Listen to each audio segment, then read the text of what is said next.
Welcome everyone to do this new episode of Far From Home, a talk with a friend abroad. So this week we have Pricilla, and she's now living in Denmark, but she has a really interesting story. So I'm really happy that she joined us. Welcome. Hi, thank you, Vienna. Thank you so much for having me here today. And it's always fun to chat with other internationals and share stories. I've actually watched some of your episodes before, and I enjoy listening to other people's stories. So happy to share mine today. Great. Yeah. So you have seen some of them. The first question is actually how you ended up, in your case, in Denmark. I know you have an interesting story. You're also reflecting a lot about your story. So yeah. Tell us your story. Yeah, so I'm Pricilla, and I am a Hongkonger-American currently living in Copenhagen, Denmark. I was born in Hong Kong, raised in America. I've actually lived in 5 different countries. So I've also lived in the Netherlands and Singapore. So sometimes it's hard to say where I'm from or where's home, but I think home is Portland, Oregon to me, because that's where my family is right now. And I moved to Denmark 3 years ago. And it's actually funny when people ask me, so why did you come to Denmark? And I always say, I have a long story and a short story. And the short story is that I got a full scholarship to study here for my master's in intercultural communication.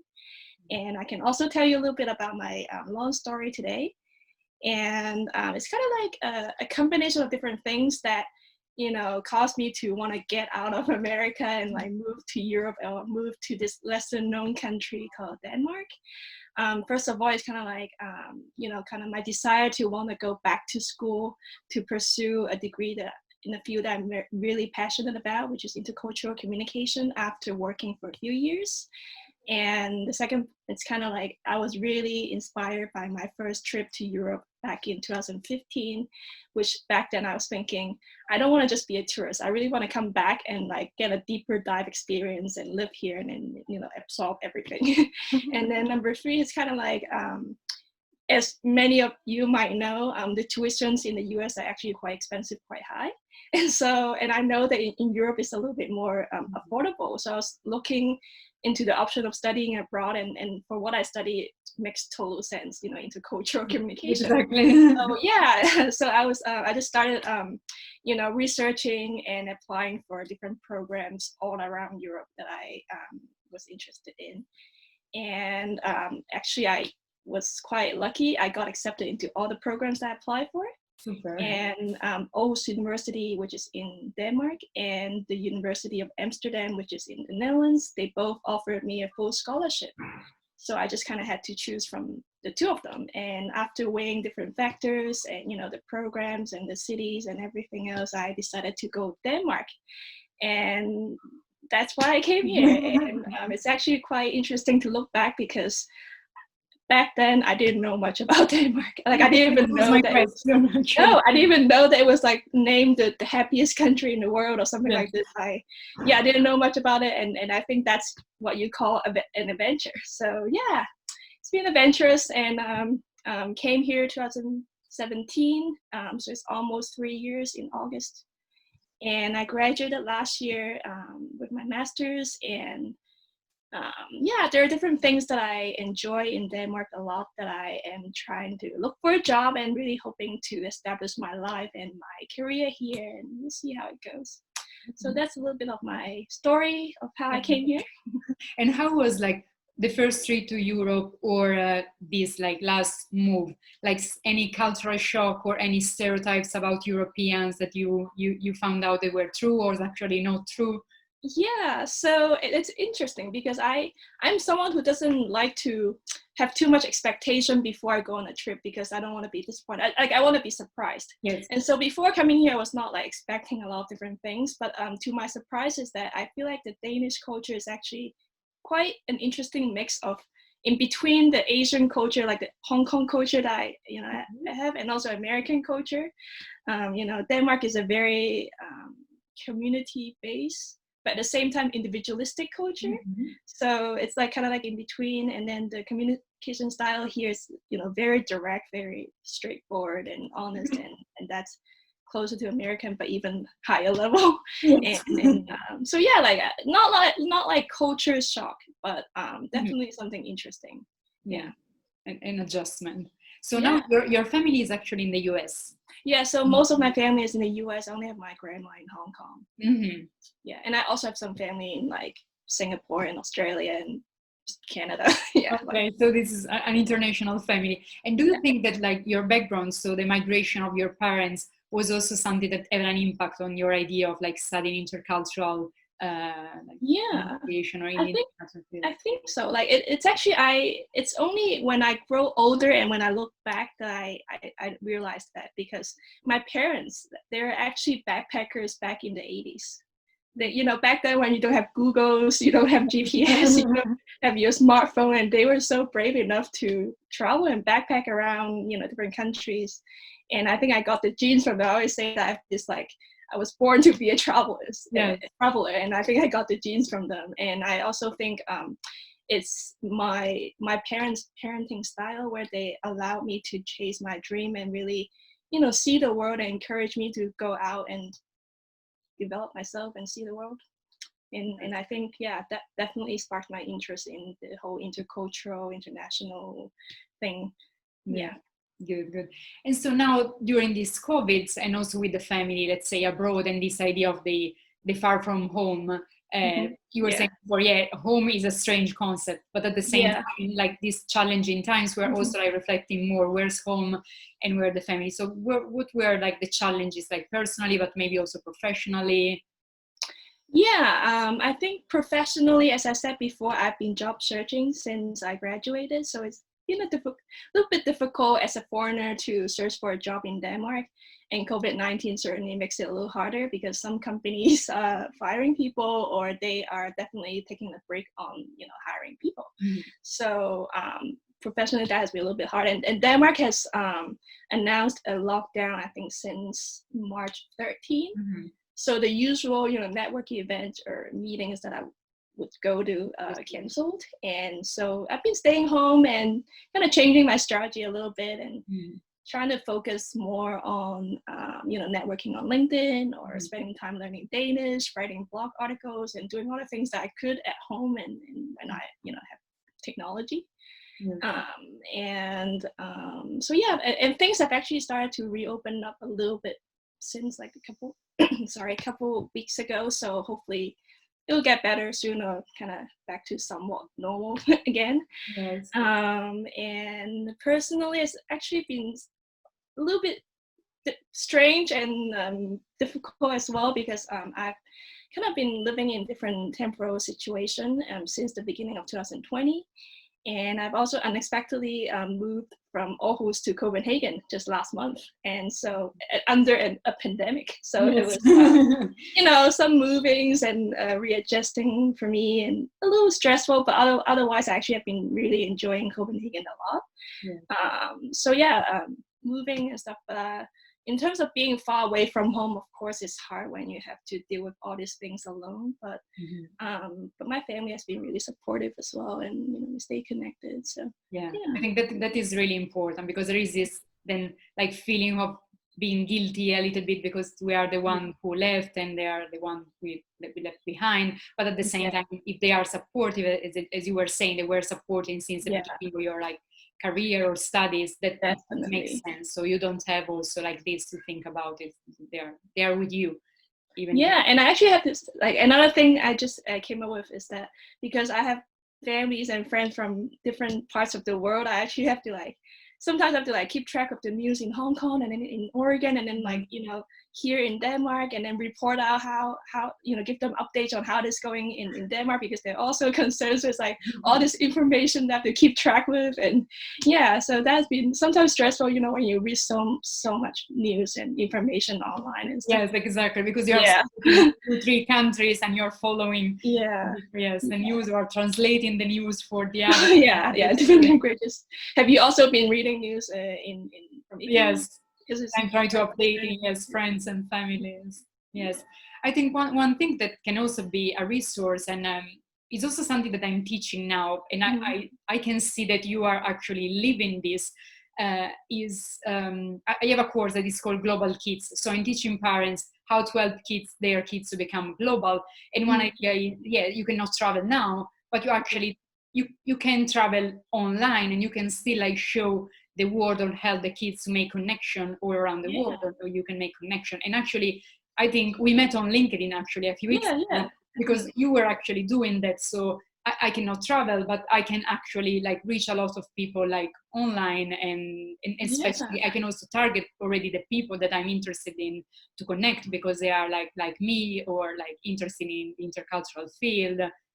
And I actually started, I think it was the first week of lockdown in Denmark that I just spontaneously wanted to start a series called Quarantine Visual Tour.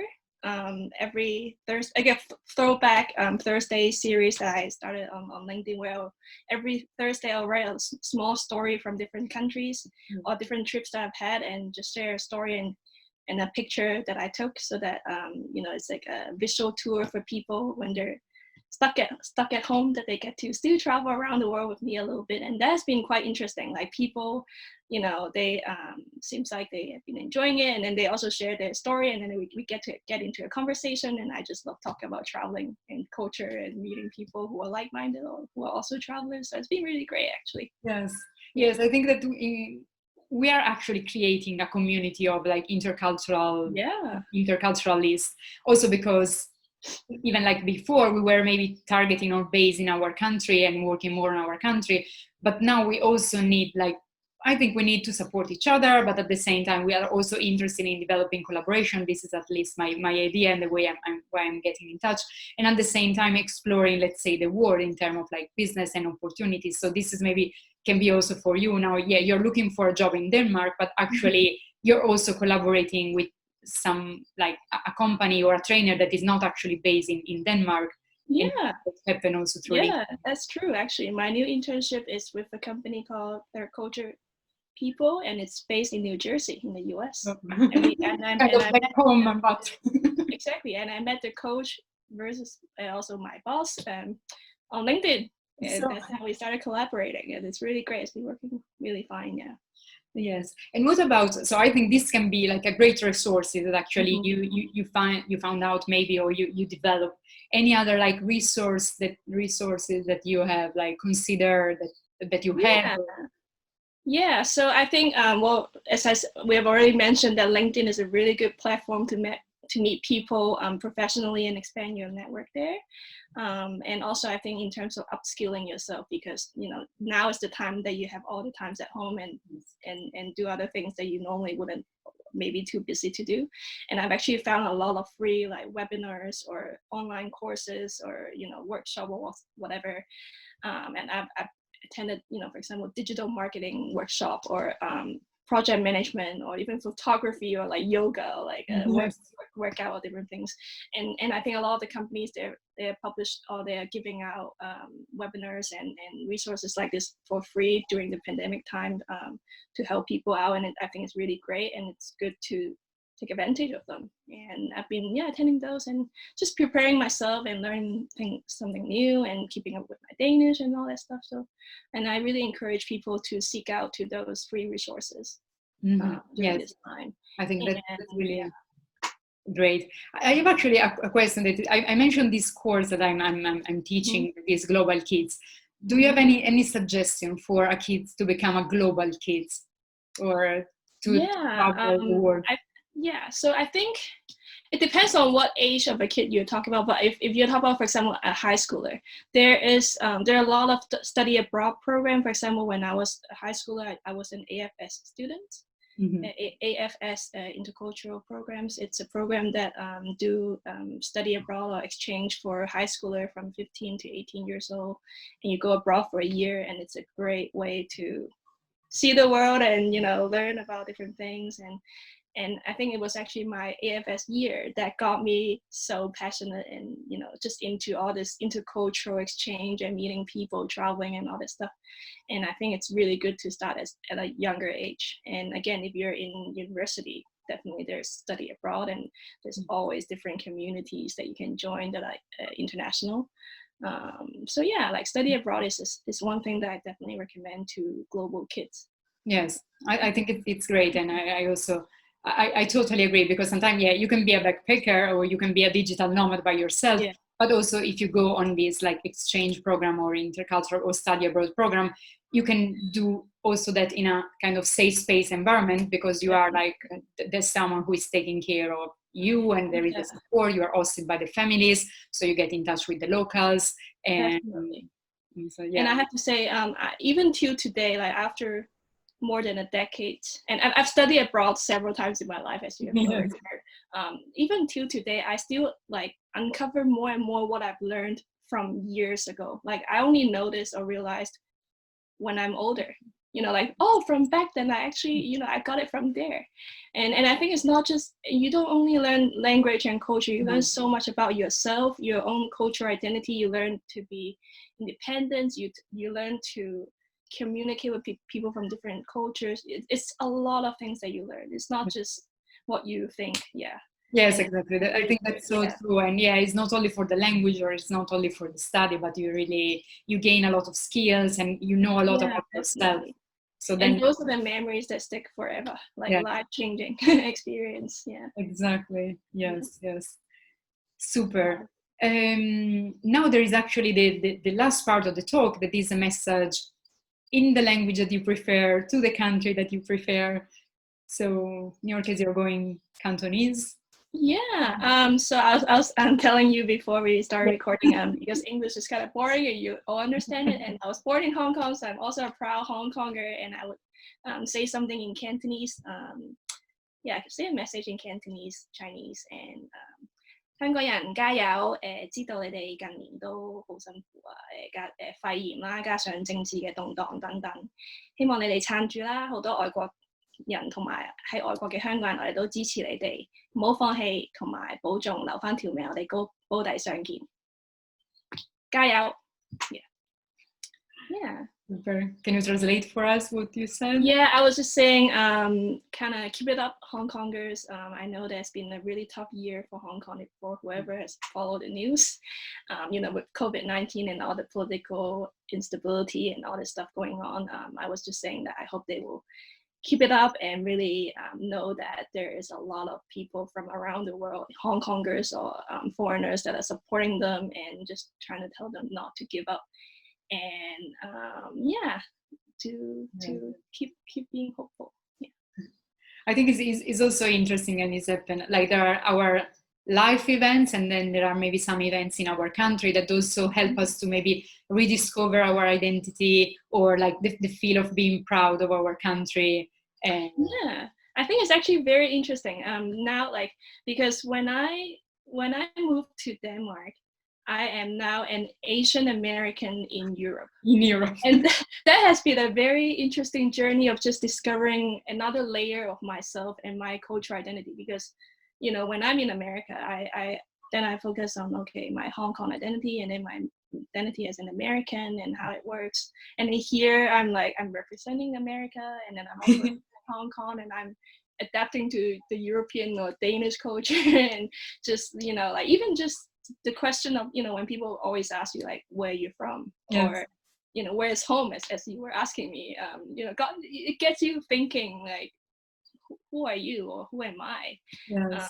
And yeah, and I think it's not a one-time thing. I think it's a lifetime journey for someone like us who are just from a multicultural background. You just keep on evolving and you keep on developing who you are, and in one season of life you might be something, and then in other season you might be more in another thing, and it keeps on developing. And Yeah, and I also think this idea of sometimes it depends on the context and the expectation of you representing some culture. So in America, you're kind of representing the Asian Hong Kong culture, but in Denmark, you're actually the American culture and a mix. But then, yes, it's like, yeah, but I just want to be myself, but I know that myself is also built of all this identity that I show. Yeah.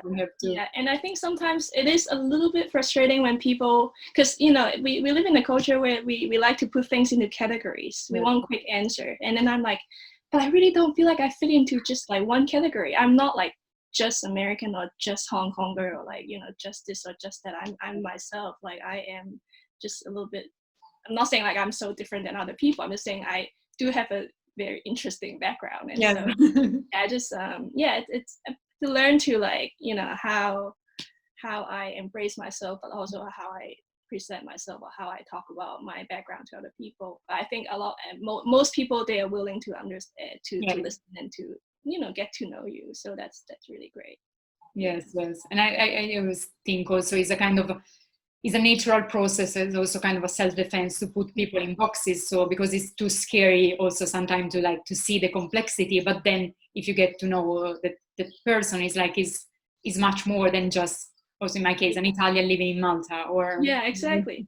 Yeah, and I think in every country and every city that I've lived in, I take a piece with me, when I move. So I'm a Hongkonger-American in Denmark now, but I have learned something when I was living in the Netherlands or when I was living in Singapore, or like, and even traveling, not just living there. Like when I'm traveling and when I see something, I'm like, oh, that's actually a very interesting habit, or like something that you do, and I want to learn that. And I think the advantage of being a third culture kid, like TCK, the term TCK, is that you get to pick and choose the best of each culture. Yes. And you just embrace it. And I think that has been something that I try to do. And it's funny because sometimes I say, I'm a very Asian or very Hong Konger when I'm efficient. Like efficiency is something that is from the Hong Kong side of me, like boom, boom, boom, and like take action and not waste time and stuff. And I really embrace and take on the hygge culture in Denmark, for example, which means like coziness. I like enjoying just a slow breakfast and making a nice breakfast and a cup of coffee and hanging out either by myself or with friends and having some conversation and just having companies. And that's also something that I really enjoy and need, and it's part of me. Like I need that time to just gain my sanity, especially in this pandemic. So that's the Danish culture that influenced me and how I live my life here. And so and we're just a mixture of many different things, and I think that's actually beautiful. Yes, exactly. And I think it's exactly also what you mentioned before. Sometimes you don't realize in that moment, but then after years you're like, I know, like I went to Brazil this January and I lived there and I have a lot of friends there, but this January I realized, this thing that I picked through all my life since my first time in Brazil is actually something Brazilian that I love, and I just, let's say, adopt for myself. I have something similar. So actually, when I lived in California, when I went to high school there, I lived in a Mexican-American host family for a year. And that year, I was in America, but then it was in Southern California, which there is a big Mexican or Hispanic population. And I was living in a Mexican-American family. So I learned a lot about the Mexican culture, and I was learning Spanish at school. So like that year actually influenced me. And when I look back, I'm like, I know what authentic Mexican food is. Like, I don't go to Taco Bell. I don't just eat like Americanized Mexican food, because I've had homemade, Mexican food with my host mom, and we have actually also driven across the border to Mexico, and then we have like real stuff. So like I know what real stuff is, and I think I'm like proud of that. And it's funny because I remember back then they've called me like I'm the Chinese thought. So so it's just like things like this, whenever I had Mexican food, and I'm just I'm a little nostalgic about that year, when I got to have like really good homemade ones. And that's true. Good, great. Thank you very much for sharing. And thank you so much for having me here. I enjoy chatting all the times, and also for me. And thank you all for following us. See you in a few days for the next talk. Bye. Thank you. Bye-bye.